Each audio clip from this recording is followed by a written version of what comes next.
Corona हो जाता, हम भी लोगों की तरह चले जाते तो बहुत बेहतर था। अभी बच्चे घर में बैठे हैं, फीसों की वजह से मेरे बच्चे स्कूल नहीं जा पा रहे। बच्चों की पढ़ाई भी भाई बर्दाश्त हो जाती है, कारोबार भी इंसान सब बर्दाश्त हो जाते हैं, लेकिन जब बच्चे भूखे रहते हैं ना, वो इंसान से बर्दाश्त नहीं होता। मैं अपने बच्चों की भूख लेके मीडिया पे आई हूँ। सुबह का नाश्ता बच्चे कर लेते हैं ना, तो फिर रात के 9 बजे तक वेट करना पड़ता है। बेटी भूख नहीं बर्दाश्त कर सकती मेरी, तो फिर ये तड़फना शुरू हो जाती है। जब इसे भूख लगती है बहुत रोती है। पूरी फैमिली के लिए मुश्किल हो जाती है भाई, बहुत मुश्किल में है हम। अस्सलाम वालेकुम जी, मैं हूं अली हमज़ा और आप देख रहे हैं डेली पॉइंट। नाज़रीन, आज हम एक ऐसी फैमिली के साथ मौजूद हैं जो कुछ अर्सा पहले तक अपने ज़ाती घर में रहते थे और इनके हस्बैंड एक बहुत अच्छा बिज़नेस रन कर रहे थे और इनके बच्चे प्राइवेट स्कूल में जाते थे। लेकिन कोरोना ने जहां बहुत से लोगों की जानें ले ली, इनके साथ भी कोरोना ने कुछ ऐसे ही किया। जान तो नहीं ली, लेकिन जो बाकी ये बच्चे हैं ये अपना हाल अपने मुंह से खुद बेहतर ही बता सकते हैं कि एक वक्त जहाँ पे इनके घर 3-3, 4-4 मुलाजिम होते थे काम करने के लिए, और अब आज ये वक्त है कि उन मुलाजिम जो इनके घर काम करते थे आज वो इनका राशन पूरा कर रहे हैं। तो आइए इनसे जानते हैं कि अर्श से फ़र्श तक का सफ़र कैसा रहा और इस सारे टाइम में इनको इनके अपनों ने, इनके मोहल्लेदारों ने या आम सोसाइटी ने इनको किस तरह से डील किया। आइए। अस्सलाम वालेकुम। वालेकुम अस्सलाम। क्या नाम है आपका? सुमेरा। सुमेरा बीबी, बताइएगा कि किस तरह से आपको इतना चेंज आ गया लाइफ में। कहाँ एक वक्त आप अपने घर में थीं और कहाँ आप एक छोटे से कमरे में अपने साथ बच्चों के साथ हैं। भाई कोरोना ही हो जाता तो बेहतर था। अच्छा, मतलब कि लाइफ इससे भी मुश्किल हो गई है कि बस कोरोना हो जाता, हम भी लोगों की तरह चले जाते तो बहुत बेहतर था। बताइए क्या मुश्किलात आई, इतना चेंज इतनी जल्दी कैसे आ गया? बस इन्होंने मकान सेल करके कारोबार शुरू किया था ना, किस चीज़ का कारोबार? शॉपर वाली फैक्ट्री बनाई। मैंने सुना है कि शॉपर को तो गवर्नमेंट ने वैसे बैन कर दिया है कुछ। जी, जैसे ही इन्होंने काम वो शुरू किया ना, तो उसी दौरान ही एक तो कोरोना हो गया, तो एक वो बैंड हो गया कि बंद हो गया। उसका दाना भी बन गया और वो फैक्ट्री जो बनाई थी उसका 7 माह का 60,000 महीने का किराया था उसी गोदाम का। अच्छा, वो किराया पूरा करने के लिए घर बेच दिया? नहीं, घर बेच के ही कुछ अच्छा, पैसे। घर बेच के कारोबार शुरू किया और बदकिस्मती ये कि कारोबार शुरू किया तो कोरोना आ गया। कोरोना आ गया, ये मसला बना है। जैसे ही वो शुरू हुआ है, अभी थोड़े दिन ही हुए हैं, इतना अच्छा काम चला है, तो कोरोना आ गया, सब कुछ बंद हो गया। तो वो रेंट भी बढ़ता गया गोदाम का, और मशीन भी फिर पता नहीं, कोरोना आया था ना तो पता नहीं ऐसे था कि पता नहीं क्या हो जाएगा।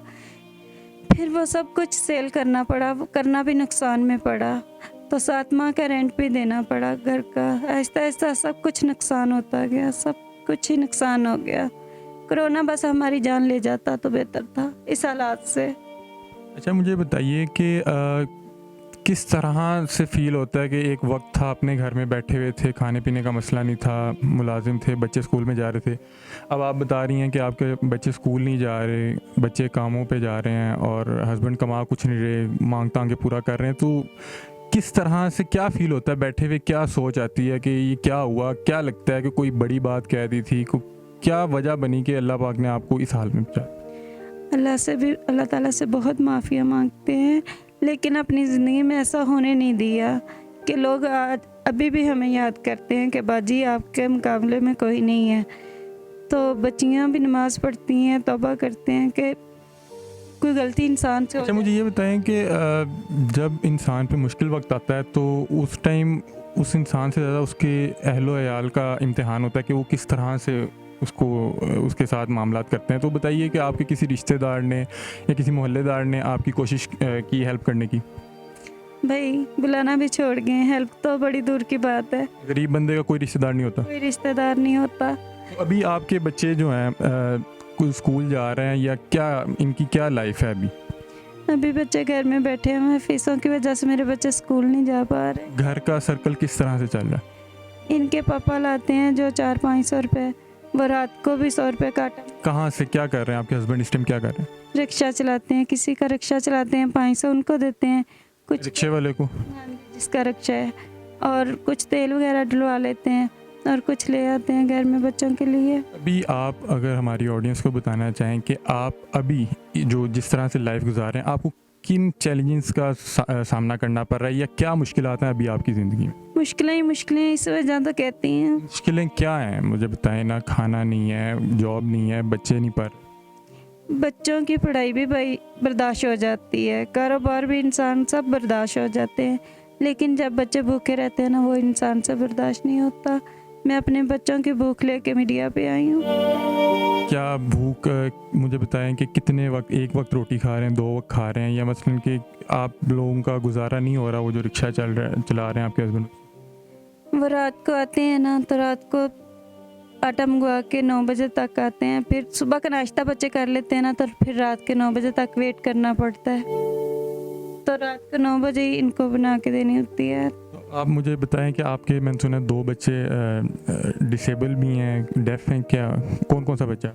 ये मेरा बेटा और वो बेटी भूख नहीं बर्दाश्त कर सकती मेरी, ये जो बेटी है, तो फिर ये तड़फना शुरू हो जाती है जब इसे भूख लगती है, बहुत रोती है, तो इसी वजह से बहुत मुश्किल हो जाती है हमारे लिए, पूरी फैमिली के लिए मुश्किल हो जाती है भाई, बहुत मुश्किल में है हम।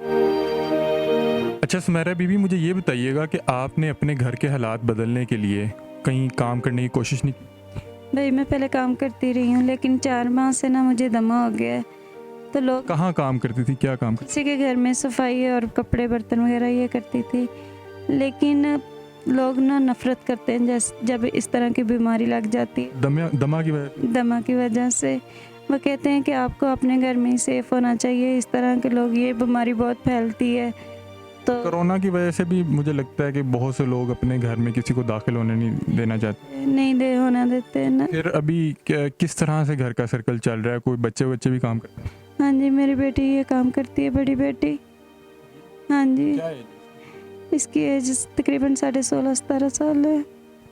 आइए नाजरीन, इनसे बात करके इनसे जानने की कोशिश करते हैं कि इस उम्र में जहाँ पे इन्हें पढ़ना चाहिए था या मैट्रिक या इंटर के स्टूडेंट होना चाहिए था, अब आज ये किसी के घर में जाके बर्तन धोती हैं और उनका कूड़ा उठाती हैं।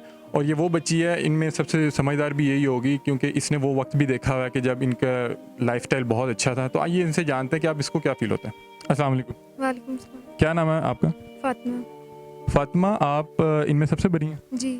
तो आपने वो वक्त देखा होगा जब आपका लाइफस्टाइल बहुत अच्छा था और अब आप ये भी आप देख रही हैं कि एक छोटे से कमरे में आप लोग ज़िंदगी गुजार रहे हैं, तो क्या फ़ील होता है आपको? फिर बस यही होता है कि अब जो हो गया सो हो गया, अल्लाह की तरफ से जो आजमाइश आई है, अपने अब बहन भाइयों का और माँ बाप का सहारा बनना है। तो किसी के घर अब काम करने जाती हैं, पहले पढ़ती थी आप? जी।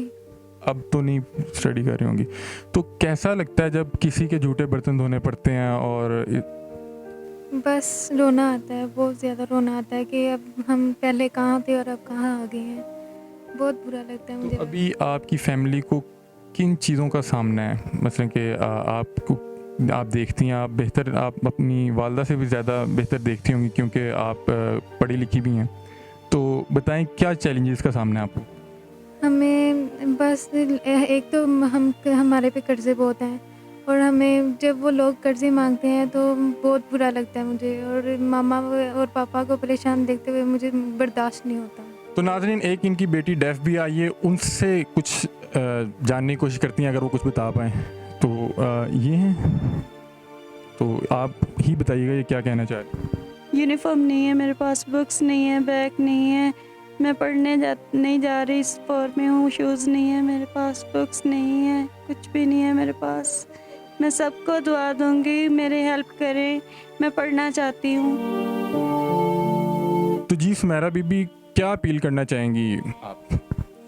मैं सब बहन भाइयों के लिए, मेरे बच्चे भी दुआ करेंगे, मैं भी दुआ करूँगी कि मेरे बच्चे दोबारा से पढ़ना शुरू हो जाएं और मेरे हस्बैंड को कोई अच्छी जॉब मिल जाए, उससे हमारे घर के हालात बेहतर हो जाएंगे, क्योंकि सारी ज़िंदगी के लोग हेल्प नहीं कर सकते।